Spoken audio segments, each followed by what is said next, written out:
Hi guys, আসসালামু আলাইকুম রহমতুল্লাহি ওয়া বারাকাতুহু।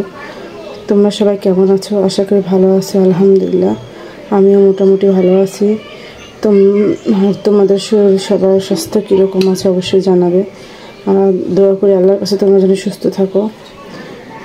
আর এখন তো ঘরে ঘরে অসুখ হচ্ছে, সবাই ঘরে ঘরে জ্বর ঠান্ডা। আল্লাহ সবারকে হেফাজত করুক, আমিন। চলে আসলাম তোমাদের সাথে নতুন আরেকটা রেসিপি নিয়ে। আজকে আমি রুই মাছের মাথার মাছ মিলিয়ে আমি একটা টক করব জলপাই দিয়ে। যে দেখো এখানে জলপাই কেটে রেখেছি, কাঁচামরিচ লাগবে আর পেঁয়াজ, আর এখানে আছে আমার লেবু পাতাটা দিব ঘেরানোর জন্য। সবসময় দেখা যায় একঘেয়েমি জিনিস খেতে ভালো লাগে না, আর একটু টক টক খেলে ভালোই লাগে, মুখে রুচিও আসে।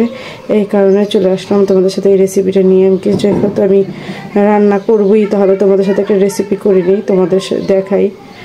চলো চলে যাই, এটা রান্নার প্রস্তুত করি। চলো, চুলা কড়াই বসিয়ে দিলাম, এখন একটু তেল দিয়ে দিব।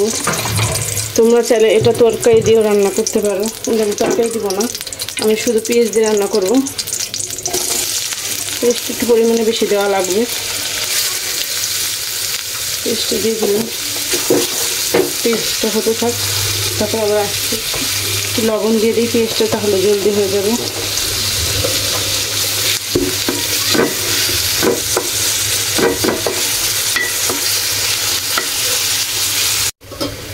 এই দেখো পেস্টটা আমার হয়ে গেছে, আর লাগবে না। হয় এখন আমি মশলাগুলো দিয়ে দিব, কারণ যেহেতু আমি ভেঙে ছুঁড়ে রান্না করবো আর কষানো তরকারি। এখন মশলাটা কষিয়ে নেব। আদা চামচ, 1 চামচ আদা বাটা দিয়ে দিলাম। আদাটা একটু ভালো মতন ভেজে নিব। এখন সব মশলা অ্যাড করে দেব। হলুদ দিয়ে দিলাম,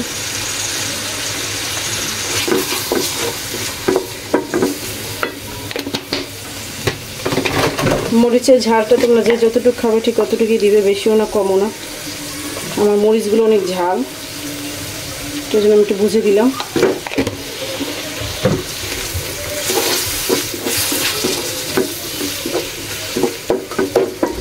দেখো এখন এই লেবু পাতা 2টা দিয়ে দিলাম, মশলার সাথে একটু ঘ্রাণ আসবে।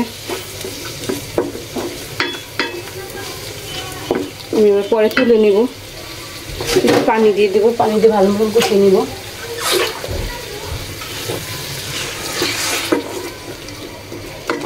এটা শর্টকাটে এই মাছের মাথা রান্নাটা আমি তোমাদের দেখিয়ে দিলাম। আমিও রান্না করি শর্টকাটে, তোমরা চাইলে এভাবে মাছ না খেতে মন চাইলে মাথা মাছ মিলিয়ে তোমরা এভাবে রান্না করতে পারো, ভালো লাগবে খেতে। দেখো কষানো হয়ে গেছে, এখন আমি সবগুলো দিয়ে দেবো। মাছটার সাথে দিলে টেস্টটা বাড়ে, এটার জন্য আমি সাথে মাছ দিয়েছি, খেতে ভালো লাগবে। একটু পরে জলপাইটা দিয়ে দিব।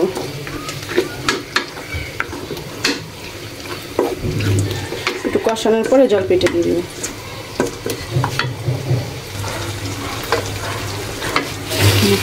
জলপাইগুলো দিয়ে দেবো।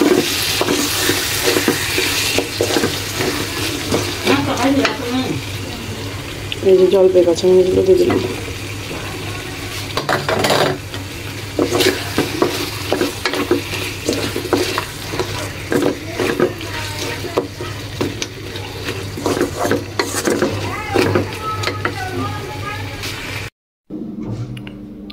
আমি নেড়ে চেড়ে এটা রান্না করে নিব।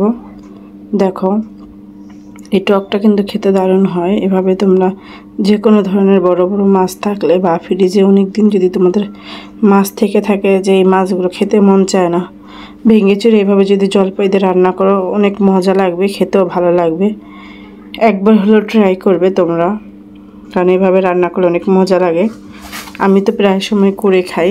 এটা রুই মাছের মাথা দিয়েছি, তোমরা চাইলে শুধু মাছ দিয়ে এভাবে রান্না করতে পারো, সাথে একটু করলা দিতে পারো। সবজি দিয়েও রান্না করা যায়, সবজির চেতে বেশি ভালো লাগে এরকম ঝুড়া করে। আর বিশেষ করে করলা আর আলু দিয়ে যদি তোমরা ভেঙে চুরে এভাবে রান্না করো তাহলে কিন্তু খেতে দারুণ হবে, ট্রাই করতে পারো। আমার ভিডিওটা যদি ভালো লেগে থাকে অবশ্যই লাইক দিয়ে কমেন্ট করে যাবে, আর ফুল ওয়াচ করে দেখবে।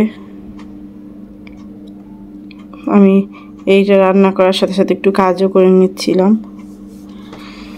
অনেক দারুণ হয়েছিল। এটা কিন্তু কয়েকদিন আগের ভিডিও ছিল, তখন আর পুরোপুরি ভয়েস দেওয়া হয়নি, তাই পরবর্তীতে আমি এই ভয়েসটা দিয়ে দিচ্ছি। অনেক মজার একটা ঘাটা। এটা কিন্তু তেলের উপর যখন হয়ে আসবে তখন একটু নাড়ার উপরে রাখতে হবে, না হয় লেগে পুড়ে যেতে পারে। পুড়ে গেলে কিন্তু টেস্টটা নষ্ট হয়ে যাবে, এটা একটু অবশ্যই খেয়াল রাখবে। একদম শেষ পর্যায়ে আমারটা প্রায় হয়ে আসছে। তোমরা কে কে এভাবে খাও, যারা যারা খাও এভাবে কমেন্টের মাধ্যমে জানাবে। আর আমি একটু লবণ চেখে নিয়েছি, যাতে লবণটা ঠিক হয়েছে কিনা দেখে নিলাম।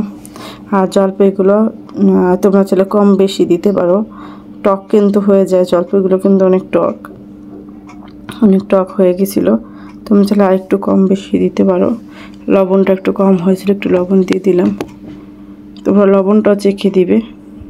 আর যদি তোমরা করলা দিয়ে দাও তাহলে কিন্তু টক হলেও সমস্যা হবে না। শুধু মাছের ঘাটাটা রান্না করলে জলপাইটা একটু বেশি হলে টকটা একটু বেশি হয়ে যায়, এই আর কিছু না। বেশি দিন ফ্রিজে রাখা মাছ দিয়ে আমরা এরকম মজাদার ঝোড়া রান্না করে নিতে পারি। এটা দিয়ে কিন্তু 1 প্লেট ভাত অনায়াসে আমরা খেতে পারবো পেট ভরে। আজ এ পর্যন্তই। সবাই ভালো থাকবে, সুস্থ থাকবে। আমার ভিডিওটা কীরকম হয়েছে অবশ্যই কমেন্টের মাধ্যমে জানাবে। বন্ধুরা সবাইকে আল্লাহ হাফেজ। আসসালামু আলাইকুম ওয়া রাহমাতুল্লাহি ওয়া বারাকাতুহু।